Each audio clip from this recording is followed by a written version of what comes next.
विंध्य प्रदेश की मांग कर लगातार चर्चाओं में रहने वाले सतना के मैहर विधानसभा से बीजेपी विधायक नारायण त्रिपाठी नाराज हैं और ऐलाने जंग कर दिया है। दरअसल सतना के चित्रकूट में एक पहाड़ है जिसके बारे में बताया जाता है कि ऋषि मुनियों की अस्थियों का पहाड़ है और इसी पहाड़ को देखकर वनवास के समय भगवान राम ने प्रण लिया था कि पृथ्वी को निशाचरों से मुक्त करेंगे।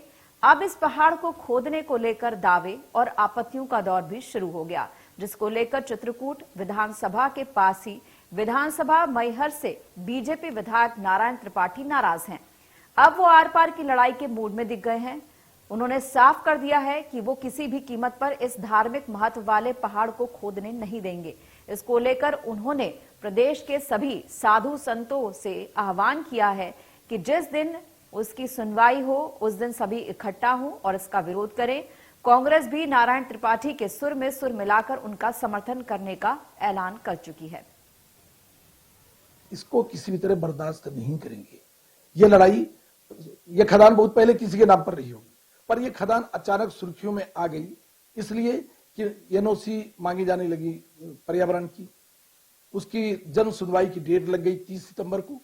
मैं आपके चैनल के माध्यम से कहना चाहता हूं कि मैं पदयात्रा करूंगा वहां और लोगों को एक एक साधु संतों को जागृत करूंगा, चित्रकूट में जाके प्रणाम करूंगा और प्रार्थना करूंगा कि 30 सितंबर की सुनवाई के दिन हम लोग सामूहिक रूप में इकट्ठा होंगे, इस खदान को स्वीकृत नहीं होने देंगे। सतना जिले में जो राम वनगमन पथ पर स्थित सिद्धा पहाड़ है, जिसका रामचरितमानस व रामायण में भी उल्लेख है कि यहाँ पर जहाँ पर भगवान प्रभु श्री राम ने प्रतिज्ञा ली थी, अब उस पहाड़ को खोदने के लिए, खनन के लिए अनुमति देने की प्रक्रिया उन्होंने प्रारंभ कर दी।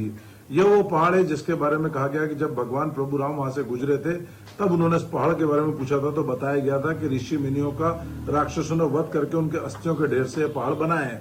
तो तब भगवान राम ने प्रतिज्ञा ली थी और नरसंहार राक्षसों का किया था।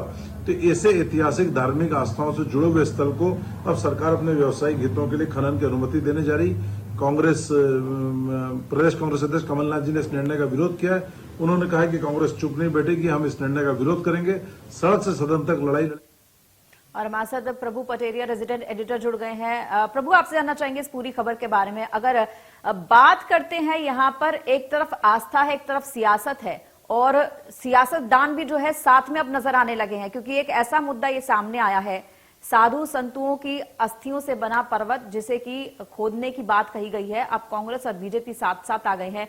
किस तरीके से देखते हैं आप इसे? साधु संतों का अभी आह्वान किया गया है इसे। पूज्य, जिस तरीके से पौराणिक महत्व की बात की जा रही है, तो स्वाभाविक तौर पर रामचरितमानस जो कि तुलसीदास जी ने लिखा था उसमें चौपाई में इसका जिक्र है, वाल्मीकि रामायण में भी पहाड़ का जिक्र कहा जा रहा है। लेकिन ये वही पहाड़ है, ये जनश्रुति है।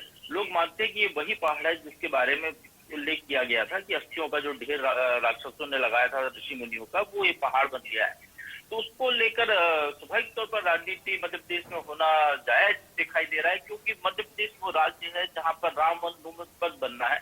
चित्रकूट में भगवान राम के वनवास का सबसे ज्यादा समय बीता था, व्यतीत यहीं पर उन्होंने ज्यादातर समय यहीं पर चित्रकूट में बिताया था, यही कुटिया बनाकर वो रहे थे। तो स्वाभाविक तौर पर एक आस्था का बड़ा केंद्र है। और मैं आपको बता दूं कि शिवराज सरकार जब थी तो 2006 में सबसे पहले राम वनगमन पथ का प्रस्ताव आया था। एक कमेटी बनाई थी शिवराज सिंह चौहान ने। उस कमेटी ने एक रिपोर्ट दी थी कि कहां से ये मार्ग गुजरना चाहिए। उसमें मार्ग में भी ये पर्वत आता है। तो कमलनाथ सरकार आई, कमलनाथ सरकार ने भी अपने घोषणा पत्र में राम वनगमन पथ का उल्लेख किया। उनने भी कहा कि हम इसको बनाएंगे और अभी फिर शिवराज सरकार है वो भी राम वनगमन पथ बनाना चाहती है। छत्तीसगढ़ में भी इस पर काम चल रहा है। तो राम आस्था का केंद्र होने के साथ ही देश में राजनीति का विषय भी है। प्रभु, आपसे यहाँ पर एक बड़ा अहम सवाल जानना चाहेंगे, क्योंकि जब भी राम का मसला आता है तो राम के मसले पर किस तरीके की बयानबाजी कांग्रेस हमेशा करती आई है वो हमने देखा है। जिस तरीके से अगर हम यहाँ पर बात करें, राम सेतु को मानने से कांग्रेस ने इनकार कर दिया था, सवालों के घेरे में आ गई थी। बीजेपी हमेशा जो है राम का नाम साथ लेकर आई है। अयोध्या में मंदिर का निर्माण करवाया जा रहा है, तो राम नाम का सहारा जो है अभी तक हम देखते आए हैं कि बीजेपी ने लिया है। लेकिन इस बार इस मुद्दे पर कांग्रेस भी साथ है। दिलचस्प बात तो यह है कि कांग्रेस भी इस मुद्दे को सपोर्ट कर रही है, साधु संतों के साथ खड़ी है, बीजेपी के साथ खड़ी है इस मसले को लेकर के। इसे कैसे देखते हैं? क्या ये एक पॉलिटिकल मजबूरी कह सकते हैं आने वाले चुनावों को देखते हुए? पूजा, राम का नाम वो है, आस्था का प्रतीक है। राम के नाम पर वोट इस देश में मिलते हैं, ये सबको पता है। और स्वाभाविक तौर पर कोई भी पार्टी जो भी जनता का ज्यादा से ज्यादा वोट हासिल करना चाहती है, बहुसंख्यकों उसकी आस्था के केंद्र राम को अपने साथ जोड़कर चलना चाहती है। वही प्रयास कांग्रेस भी कर रही है। जैसे मैंने बताया, कमलनाथ सरकार जब थी तो उनने भी राम वनगमन पथ बनाने की बात कही थी। तो स्वाभाविक तौर पर कहीं ना कहीं उनका भी हक, उस पर उनको लगता है कि हमारा भी हक है। हालांकि ये मुद्दा उठाया है बीजेपी के विधायक ने, जो मैहर के विधायक है नारायण त्रिपाठी, उनके द्वारा ये मुद्दा उठाया गया मुद्दा है।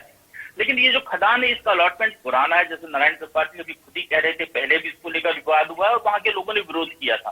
फिर ये मामला अभी सुनवाई में है और स्वाभाविक तौर पर सरकार इस मामले को देखेगी। और जिस तरीके से मध्य प्रदेश के गृह मंत्री नरोत्तम मिश्रा ने कहा है कि ये मामला मुख्यमंत्री के भी संज्ञान में है और वो खुद मुख्यमंत्री से इस बारे में बात करेंगे। जहां आस्था का प्रश्न है तो वहां पर भारतीय जनता पार्टी जनता की आस्था के साथ रही है, ऐसी परंपरा रही है। और कांग्रेस भी, वो कांग्रेस जिसने राम सेतु को काल्पनिक बताया था, वो कांग्रेस भी आज राम के साथ है। स्वाभाविक तौर पर ऐसा लगता है कि जनता, जो भक्त हैं, उनकी भावनाओं का सम्मान यहाँ पर भविष्य में हो सकता है। जी, बहुत बहुत धन्यवाद प्रभु, इस तमाम जानकारी और बातचीत के लिए, तमाम चर्चा के लिए। तो बता दें कि किस तरीके से एक राम नाम का सहारा लेकर तमाम सियासी पार्टियां जो है अपनी नैया पार लगाना चाहती हैं।